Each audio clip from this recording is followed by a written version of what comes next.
Hi, this is your old mad dog here, and if I decide to do a retrospective introduction to this this little playlist for this walk, I do apologise. You'll see me later sitting, or before this you'll see me sitting in a chair, but actually it was filmed later. Okay, so here we are at a place called Snatchums. Now Snatchums is on the Lune. I'm going to show you the Lune, quite a fast flowing river here today, and that probably is because the tide is coming in. It's tidal at this point.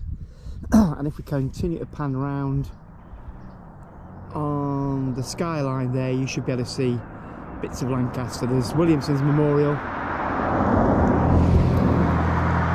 looking like a little pinprick probably on the horizon there on this camera. I come round further, you've got the parish church you can clearly see. To the right of that, though it's not very clear, is Lancaster Castle. And then we carry on round, and that's Carlisle Bridge that carries the railway line from London to Scotland, to Glasgow, Edinburgh. So that's what I can see from here. And the purpose today of my walk is, this is a training walk. I'm going to do 22 miles today. I've got to now step up the training because we're just short of 2 months away from the joggle, the John O Groats to Land's End charity walk, which I'm undertaking on the 18th of May. So really I've got to start putting my best foot forward now and getting some miles in my legs. So this is what I'm doing. I'm walking locally. I can get 22 miles in easily and still being sight of some lovely countryside and some nice focal points to talk about. So over here, if you can see just there, that's the Golden Ball pub, public house, also known as Snatchums. Now, there's been conjecture about its name. I mean, it is the Golden Ball, but people refer to it locally as Snatchums, and that is because of a myth. I believe it's a myth. Some people believe it's true. My dad told me the story. I've told lots of people this story, which is that back in the sort of 1700s, 1800s, ships that would carry on up the river here to Lancaster, under where that bridge is now, sailing ships, of course, they would be travelling up from North America and places like that, the Baltic I believe also. If they were short of crew on the way back down, they would sort of stop off here at the Golden Ball, and they would snatch unsuspecting drinkers and get them aboard, and when they woke up, apparently as the story goes, the people would be bobbing along on the Irish Sea there, worse for wear, and on their way to God knows where. So that's the story, that's the myth. Snatchums, people were snatched. Now another story is that along the river here, if you continue down to Sunderland and Sunderland Point, which is where we're going to, so we're going to see this place, people there would be ferried in small boats, rowed down this river here. And those who weren't quite up to it sometimes fell in the water, and the ferrymen, the guys who owned the boats, would have to, sorry about the traffic, the boat owners would have to snatch the people out of the water, grab them out of the water. So therefore it was called Snatchums if they fell in the water here. You see, the thing is that these stories have been going for a long time, and it's hard to say in the midst of time what exactly the reason for Snatchums is. You know, what the origin of it is truly.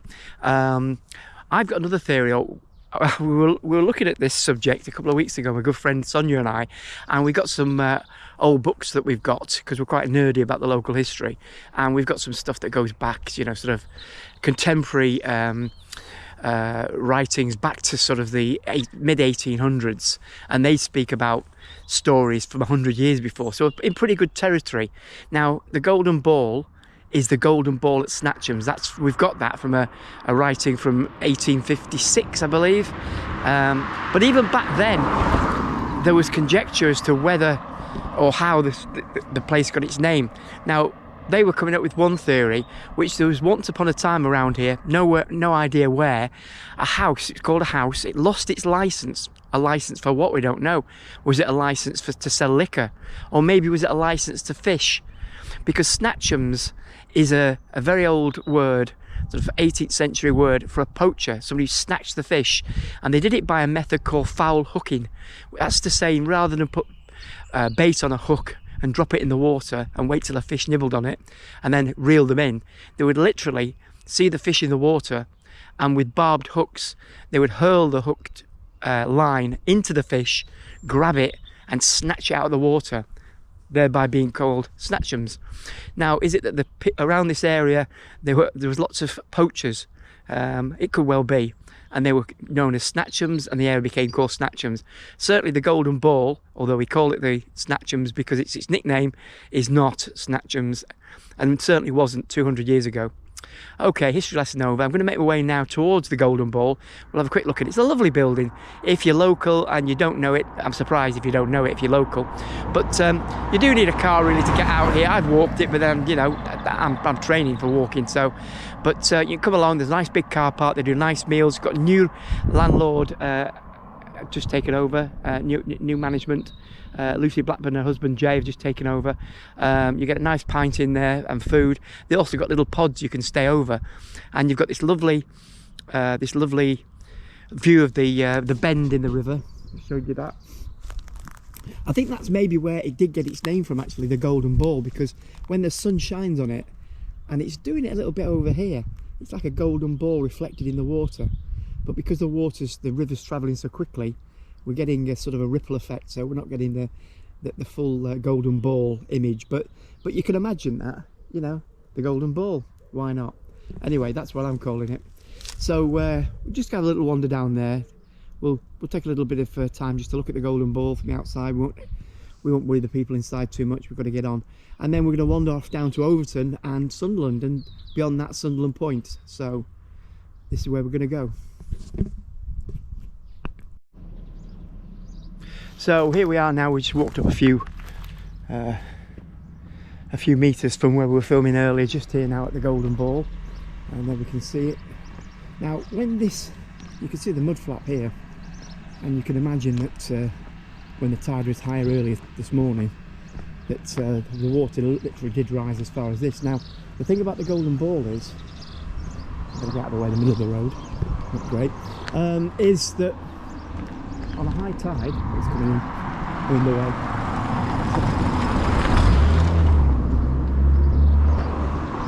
On a high tide, there was a 9-metre tide a couple of weeks ago.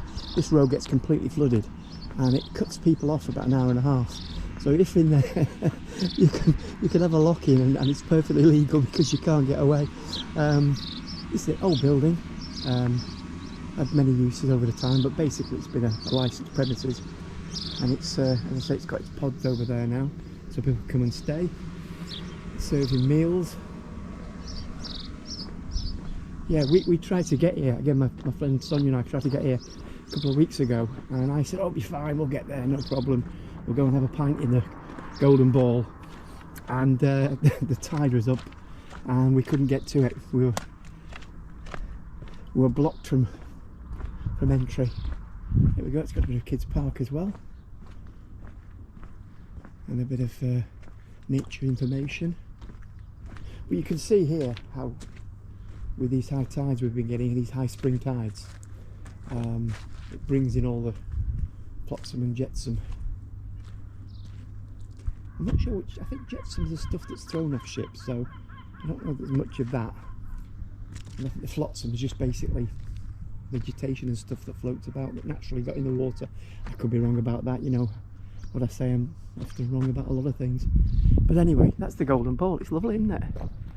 Now they've called it Snatchums here. Look, let's have a look what they say. Extended River Lune and Park.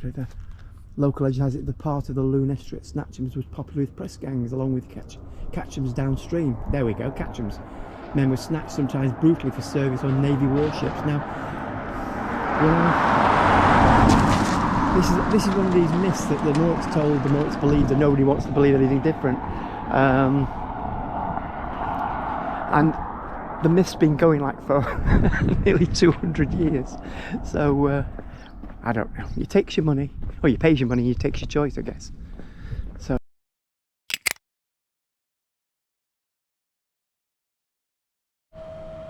So here we are in the lovely village of Overton. I've got a few good memories of Overton.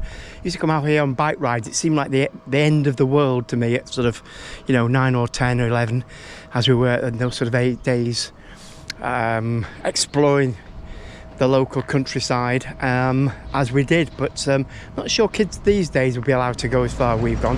We're probably about 4.5, 5 miles from my house, and we've walked nearly 6 miles now into the journey today.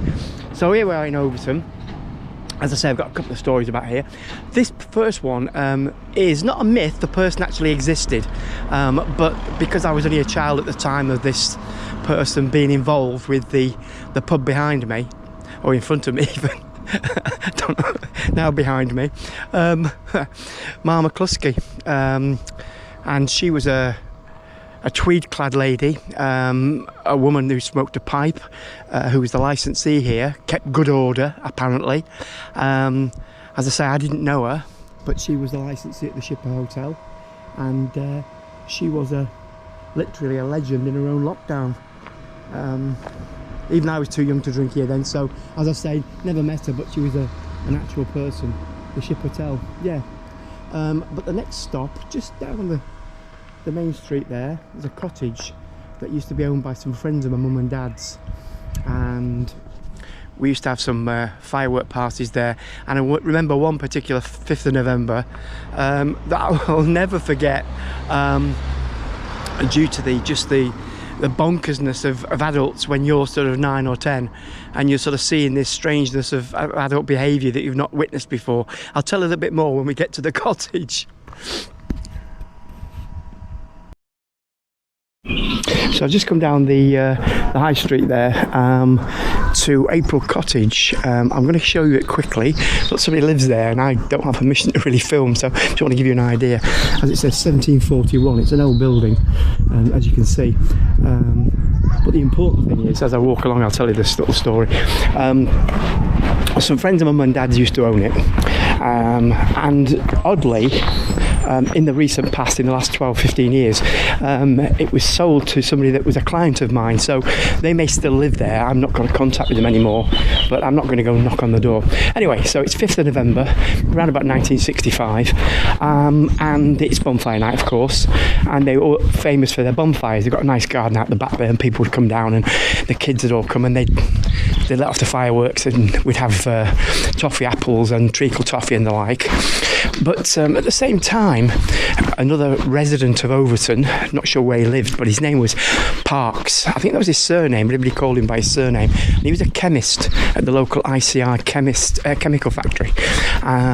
So he was well into his home brew. Now, when I say home brew, I'm actually talking about something that's akin to 40% shandy. If you can imagine a pint of whiskey with a lemonade top, that's sort of the strength of his beer. Anyway, so whilst we kids were enjoying the bonfire night out the back, the parents were slowly getting sozzled, and it didn't take many pints to get them sozzled. In fact, my mum was paralytic probably on one. My father wasn't far behind, and bearing in mind in those days people had driven out here. It's a little village, just country lanes, etc. to get here. And Parks's brew was like renowned, and well, by about 1 in the morning everybody was rat-arsed, well, not the kids obviously, and it was decided it was time to go. So a little convoy of 6 cars sets off. Now I'm sober, I'm about 10, 11, something like that. We set off with a little convoy down, and it was misty as well. It's 1 in the morning, it's misty. And off we set, 6 cars in a line, and lights are flashing, horns are honking, because the drivers are all drunk. And it makes you think, these days they'd have been pulled up, I'm sure somebody would have reported it. But back then, unless there was actually a road traffic accident, or there was a particularly officious policeman, or somebody sitting there in the car a bit bored thinking, I'll pull this one over, they didn't seem to bother too much about. But this wasn't just a bit over the limit. We're talking about, adults all steaming. I know it was a Friday. I remember that because Mum had to work on the Saturday morning, but she was that drunk she didn't get out of bed till Monday.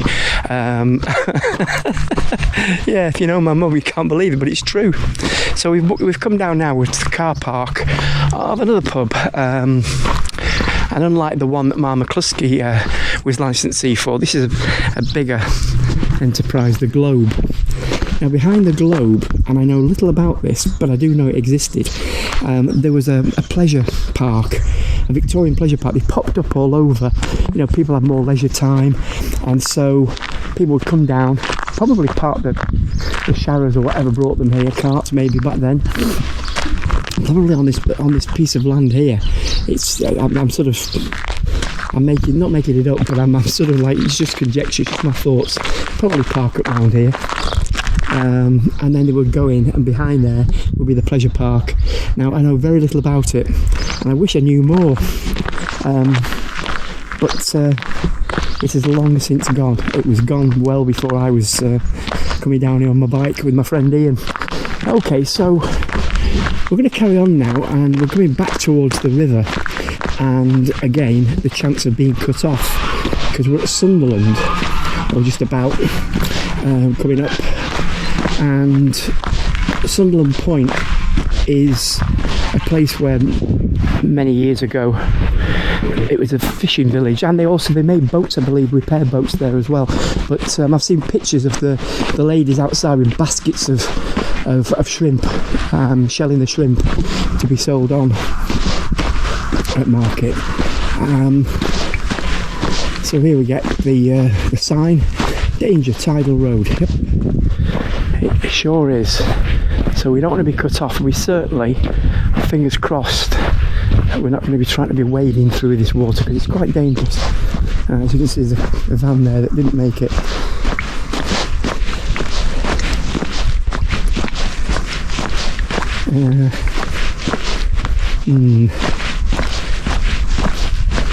And that sort of is our answer. This is not the first time in the last couple of weeks that I just decided it's going to be low tide. I've not got a problem. I'll just I think the word's blag it, and I'll get out to where I want to be, which is right over there on the horizon, as far as you can see. A little bend in the river there. Probably again on this camera can't zoom in too well, so you probably won't see too much, but you can see it's impassable at the moment. We're not getting through here then. Again? We're not getting through here, are we? No. About another hour, I think. Hey, I made a mistake, I'm afraid. So you're going to go out and do that, because I just started getting out on this thing. Yeah. Shit, I think. Well, at least you can get away. I'm kind of stuck now, because I was going to go round to Sunderland Point and then round the coastway and past Sembo's Grave and along and down towards the power station, but I'm obviously going to have to... That's kind of as far as the route I was going to do, and then you went back to Half Moon Bay. Yes. Stopping for a very welcome brew, so stop doing that as well. I was going to do the same at the cafe there. Well, there you go anyway. Okay, enjoy your day. You too, have a great one. Thank you. Hey, there's one thing you can do that though. Oh, you can't beat this. You can't knock it, can you? No, you can't. No, absolutely not. I'm not in a bad mood, let's put it that way. Me neither. Disappointed, but not in a bad mood. I think this friend who told me the route, I've said to her, I've done 15k, I've got here, so I guess the rest of it's going to be slightly longer. Next time I can do it. We'll have to check the tides. I've just said on here that it's the second time in 2 weeks that I was getting out to the Golden Ball pub with a friend, but we were driving a couple of weeks ago, and the same thing applied. I said, oh, it'll be fine, the tide won't be up, it'll be fine. 9 metre tide, blocked, we couldn't get there. So it's not like I haven't learnt my lesson. There are such things as tide tables. Oh, yeah. We live right on the front, and I keep forgetting that we get some high tides as well. Yeah. At the moment, there are some big spring high tides. On the front of Morecambe, you suddenly see the boats going on the fences and think, yeah, that time again. I forgot all about it. Okay. I should have brought a little pair of binoculars as well. I've forgotten about the bird life around. Oh, yeah, there's a lot of bird life around here, isn't there? Yeah. Other than, like I say, being on the front where everything is. Oh, look, there's another seagull. Well, that's where I'm on my way to now, to Hess Bank. Oh, nice one. Yeah. But I'll have to retread my steps.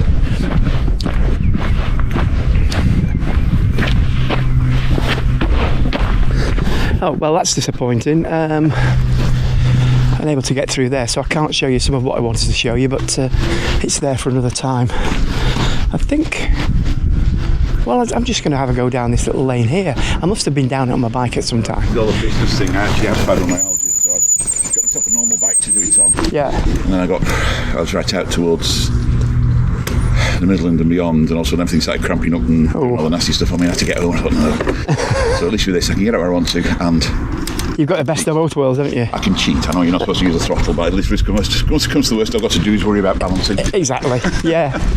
Okay. Have a good night. Take care now.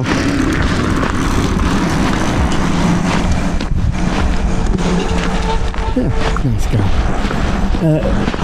Oh yeah, I must have gone down this lane here. The one that says no through road. Where does that bring me out to?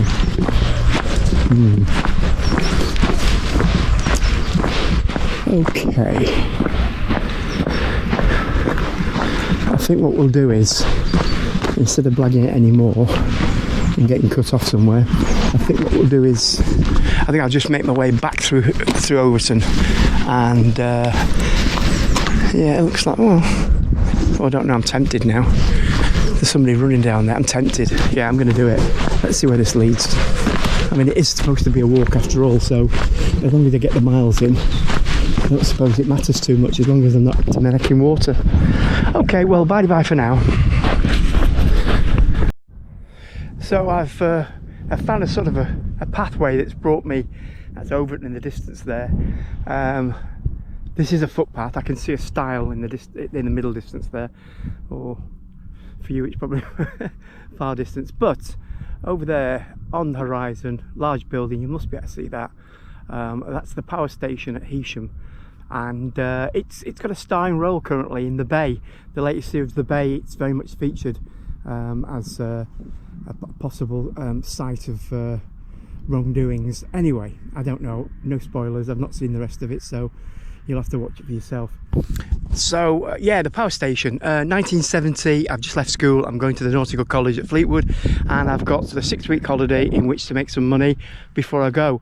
And the power station was just being built, so no reactors, nothing there at the time, and I got a job as a temporary, because I was only there for 6 weeks, cafe boy, I'd call it, or cafeteria boy. Anyway, they opened up like a porter cabin, large porter cabin for the guys on site, the builders basically, to get some refreshments, lunch, etc. They dug a massive crater. By the time I got there, this crater was huge, like an atomic bomb had gone off, and the guys were down there still blowing and digging out, etc., which would become the foundations, I'm guessing, of the first nuclear reactor at Heysham Power Station. And one day, the owner of the porter cabin cafeteria, Nellie Edmondson, lovely lady, she knew my auntie, so great aunt, so she got me the job, and she said, can you drive? Well, my dad had given me a few lessons up and down our street in his car, but that was about as far as it went. So I said, oh yeah, I'm sure I can. No licence, I don't even think I had a provisional licence, but it was private land, so there wasn't a worry. So she threw me the keys to this great big ex-army lorry, in which contained the tea urn, coffee urn, and various crisps and snacks in the back of the truck. Okay, she said, the driver's not come in today, so if you could do it, Gary, that would be really help me out. No problem, Nelly. Keen as mustard as I was, jumped in, turned it on. Had a pretty good idea. There was a clutch, a brake, an accelerator, and I kind of knew if you press the clutch pedal, you could get into gear. You could get it. I had a rough idea how this thing would work. However, what I didn't realise was thus the difference between my dad's Capri and driving it up and down, like just up and down the street, and this lorry going down this into the crater. Because the thing was that the people who were down there, by the time that I got out for their tea break, coffee break, it would have been over. It would have taken them too long to climb out and get back, So this thing went down to serve them.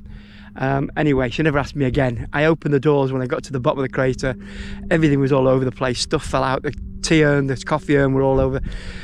The snacks were all over the place. She was very kind about it. She never really mentioned it. The fact I came back with virtually no sales because there was nothing to sell. Yeah, she was very kind, but she never asked me again. No idea why. But happy days, happy memories. Okay, so that's Heysham Power Station. A lot different now.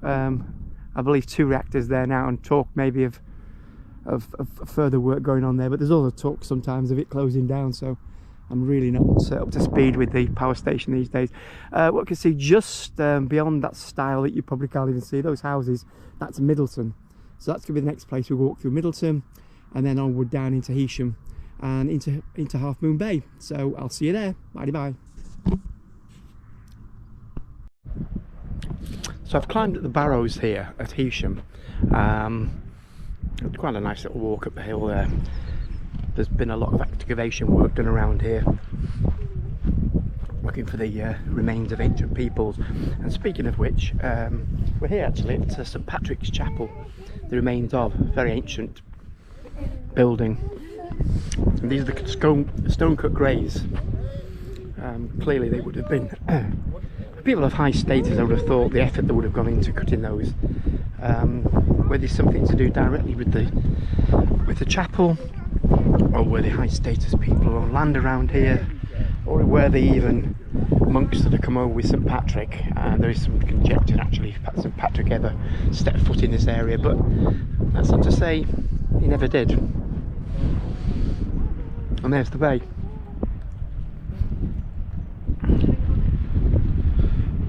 Looking north towards Morecambe, you just see the edge there of Heysham, and then going onward beyond on that curve there, into Morecambe. And then beyond you can see the Lakeland Fells, all beyond the bay that surrounds it.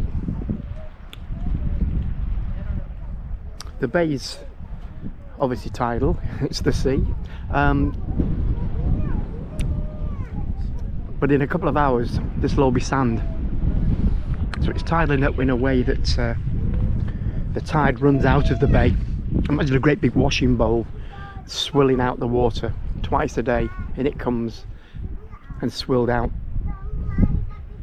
Well beyond your view is the turbines, wind turbines across the bay there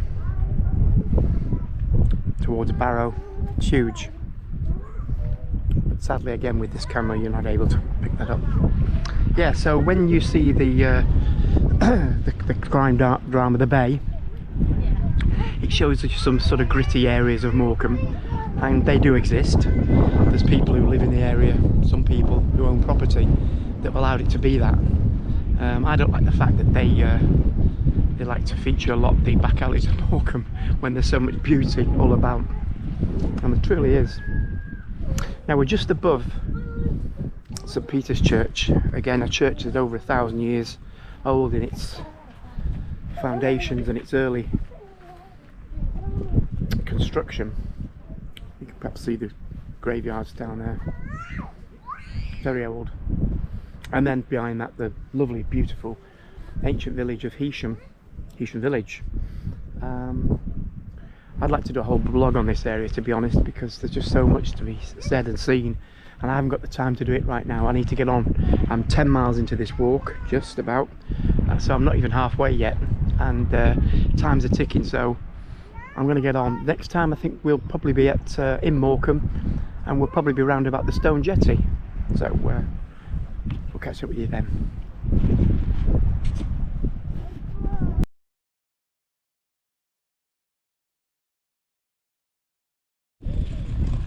And so 12.5 miles in on today's walk, and we've reached Morecambe's Stone Jetty. To give you a quick look at the Stone Jetty there, very popular with walkers, dog walkers, me included. I'll be here later with Archie, and it's, apart from some of the buildings, some of the older buildings, it is Morecambe's oldest feature. It's seen the demise of 2 piers built and lost to fire and storm, but it's very difficult to burn or blow this place away by its very nature. It's stone, hence the Stone Jetty. It's been here since I think the 1840s, and originally it was a terminus for a railway that was transported, I believe cattle were coming in from Ireland, and then transported along here. Before that building, that was 1930s Midland Hotel, and there was pasture beyond here. I've seen pictures where there's cows, etc. So how far that cattle got, and I'm sure that it transported other things as well. But that's what it's for.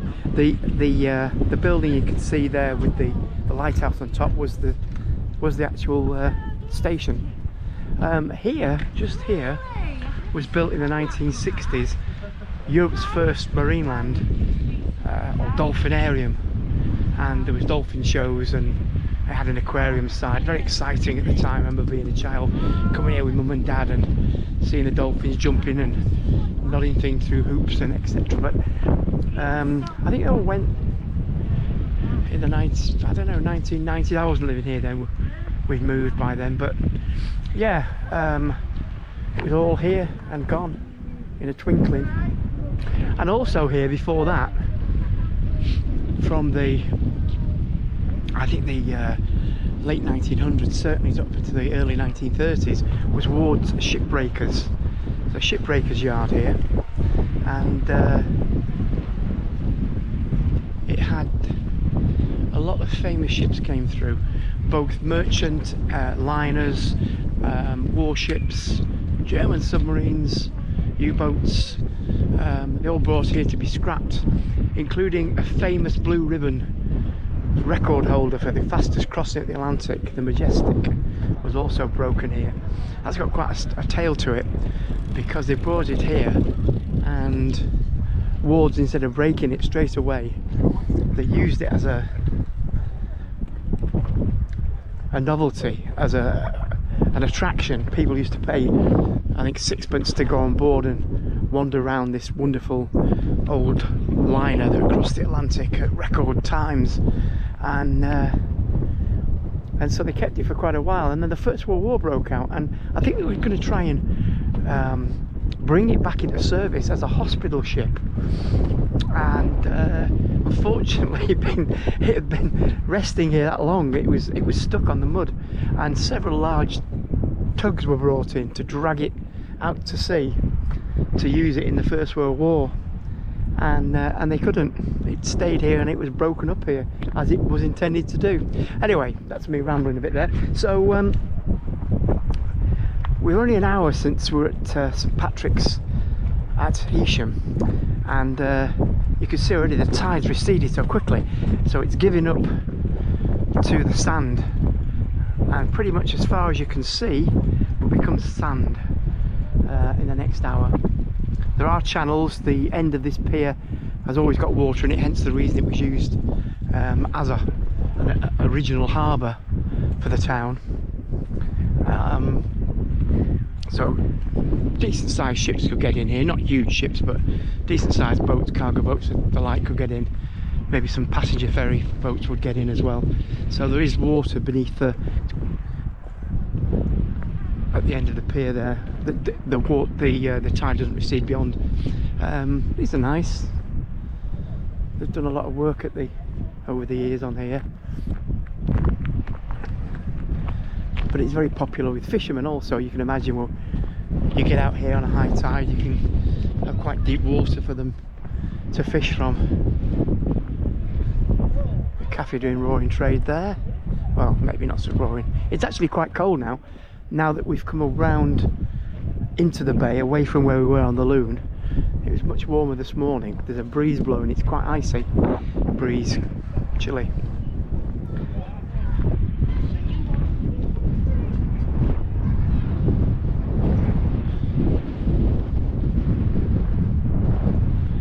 Now, I only recently read something, very recently, that you can tell when the tide's going out. Well, we know it is because we can see the sand appearing, but you can tell when the tide's going out because the boats point north, and when the tide's coming in, the boats point south. Now these boats are not pointing neither north nor south. I think they're pointing more easterly, so I don't know what that means.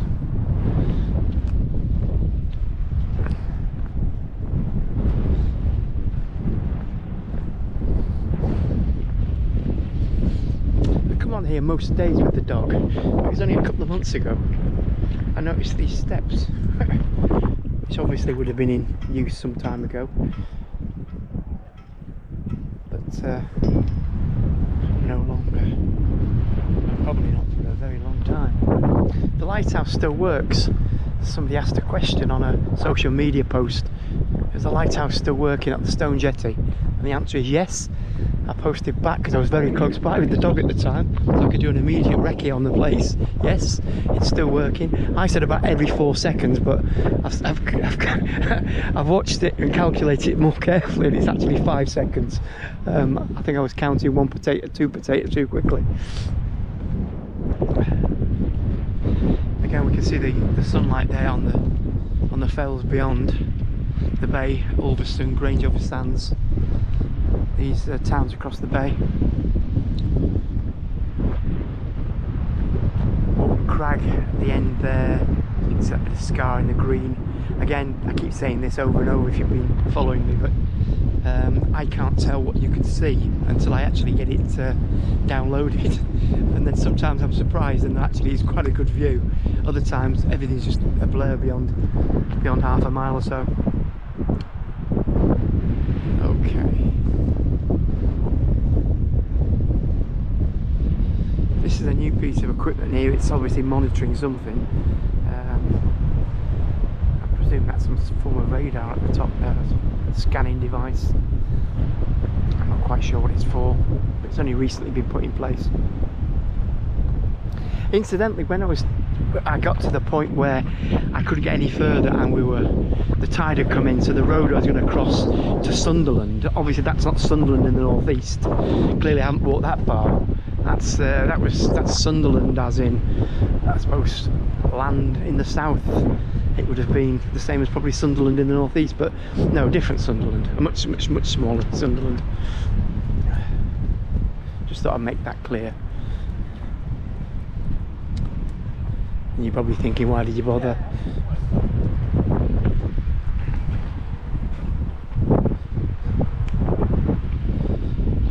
Okay, so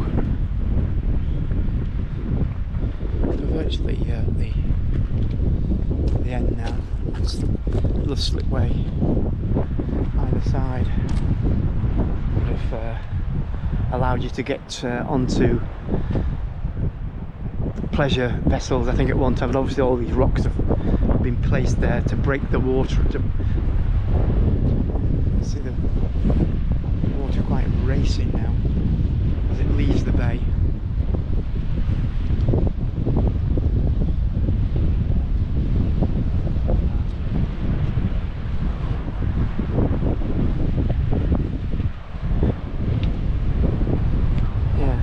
Those blue skies belay the chill factor, and in fact I'm not so sure that it's affecting the sound as well. What I've downloaded, but you can see it's gone from quite tranquil when we're looking down from the barrows, from the carved gravestones, and that's racing out there now. You often see rats down here on these rocks, both sides. I don't know how they survive, or why they survive down there. Anyway, I'm only halfway through, or just over halfway through this walk, so I need to get a riddle on. So I'm going to say bye-bye now. Probably won't come back now for, probably another 3 or 4 miles. So I've moved out of Morecambe now. I've moved all the way off the promenade now, and I'm now just approaching Hess Bank, which is just here. Yeah, some lovely houses here. One of them was owned, or may still be owned, by the ex-world champion boxer Tyson Fury. I'm not going to point out which house it is. I'm not stalking Tyson Fury. I'm mad, but I'm not that mad. But just to say, you know, it's one of these houses round about in this sort of area, basically, on Hess Bank. Lovely, beautiful.